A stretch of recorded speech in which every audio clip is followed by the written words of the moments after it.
All right, so application to the Sloan, we are still just working on that, but there are many different possible applications in Sloan. You probably know in Sloan, shear analysis is extremely difficult. There's a lot of junk. We don't even bother with that. What we can do in Sloan is we can do cross correlation, galaxy-galaxy lensing, and we can combine this with the autocorrelation of the galaxies.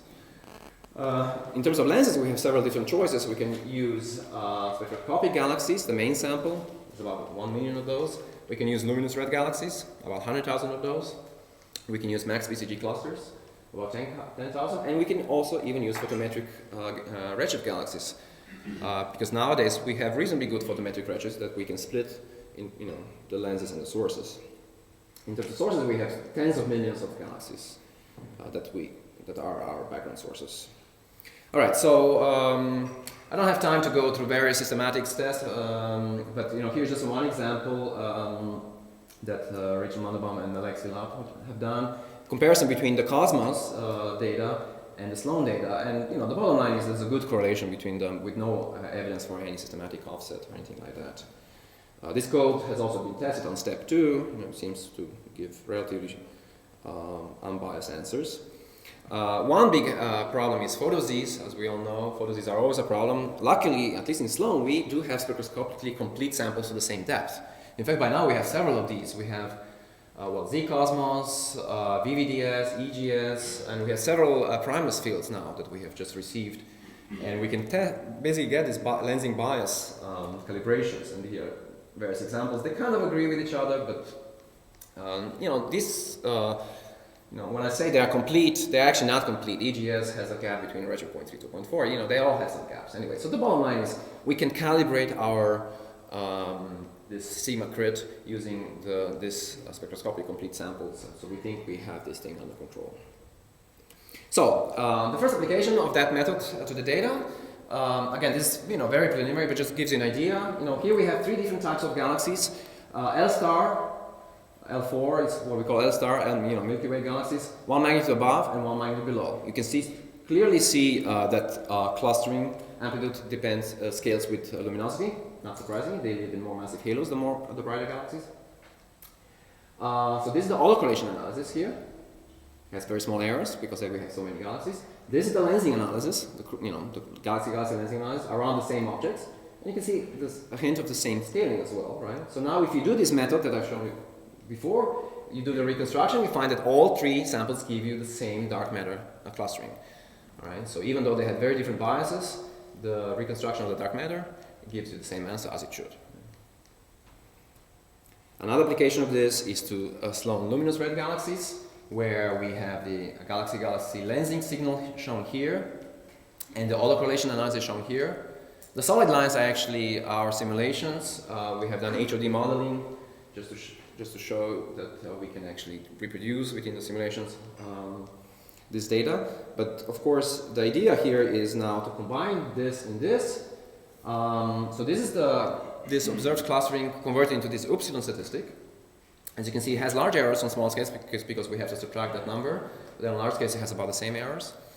And then this is what we do here is now in this case we do it just slightly different. We take the theory to invert to get cross correlation.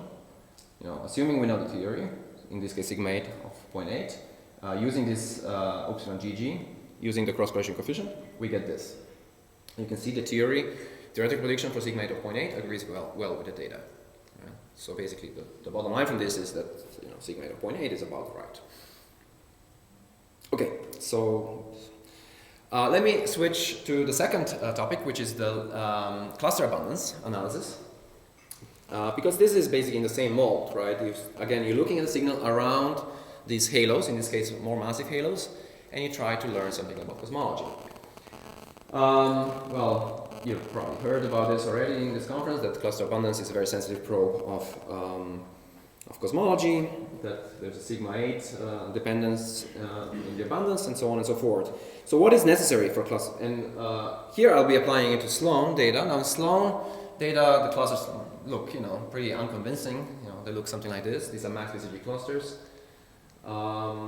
They're pretty unconvincing compared to X-rays. On the other hand, we have many of them. Max BCG sample, for example, has almost 14,000 clusters in it. So what we do, therefore, we split this clusters by richness, and we look at the lensing signal around them, and then try to fit the mass using NFW profile fitting. All right?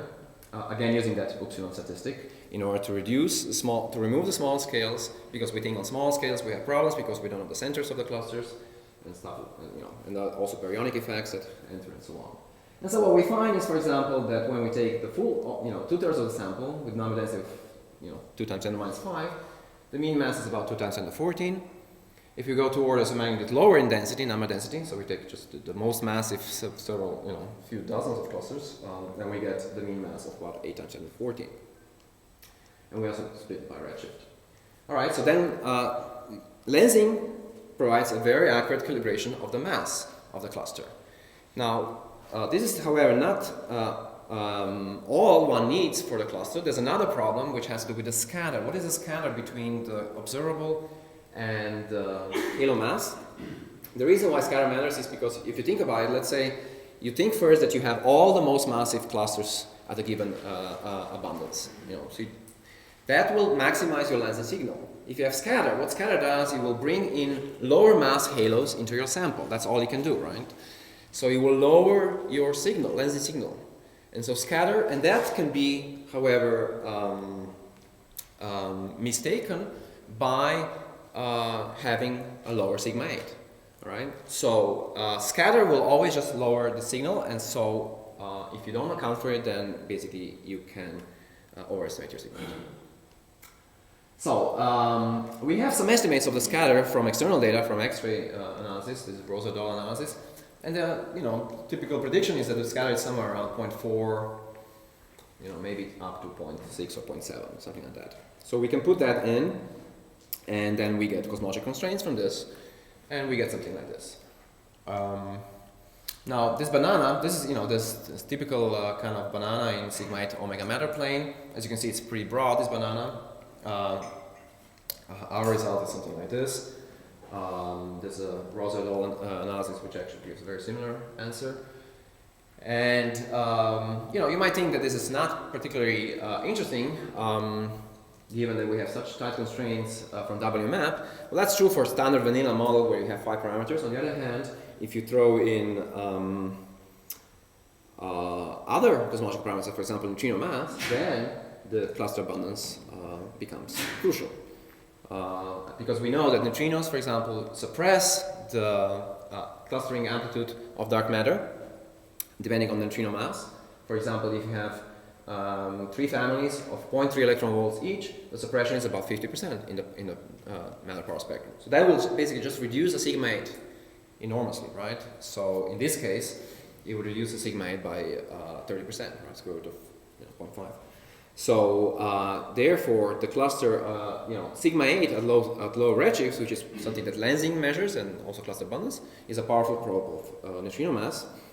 And in our analysis, we get a constraint which looks something like this. Less than 0.4 electron volts, the sum of the 3 neutrinos. This is still not the best constraint. There are better constraints from Lyman force and stuff like that, but it's certainly an independent constraint that's coming from lensing. All right, so now how, I've talked to you about 2 methods, right? Cluster abundance and then this clustering analysis combined with a cross-correlation analysis. In fact, one can combine these 2 methods in a kind of unified method that, basically comes close to what I think the optimal large-scale structure analysis should be. We all know that we have 3 communities out there, right, doing cosmology. One is lensing community, the one here. One is galaxy clustering community, doing BAOs and stuff like that. And that's the third one doing clusters, right? And they don't actually talk to each other that much. So there is a way to combine all these 3 probes in an ideal sense that maximizes the amount of information. And it's basically combining these 2 methods that I've just talked about. Lensing provides a very good calibration of the mass on small scales. Lensing on large scales, combined with the clustering on large scales, gives you directly the dark matter. Clustering, however, also provides you a good information about the scatter that I've talked about. So if you combine everything, then in a single analysis, and use all the scales, information from all the scales, you certainly reduce dramatically the errors. In fact, in our analysis, we find that the error is at least about a factor of 2 smaller on the cluster mass calibration. So this is what we have done. We're now doing joint analysis of lensing and clustering on max BCG clusters. This is, and here I'm just showing you a prediction in comparison to cosmological simulation with sigma 8 of 0.8. What you see is that, and here are the different variants of scatter. As I said before, scatter will reduce the signal, and that's why you see it goes actually slightly below the data. So we think actually that we need slightly higher sigma 8. This is again what was coming out before. The cluster abundance analysis gave sigma 8 of 0.85 or so.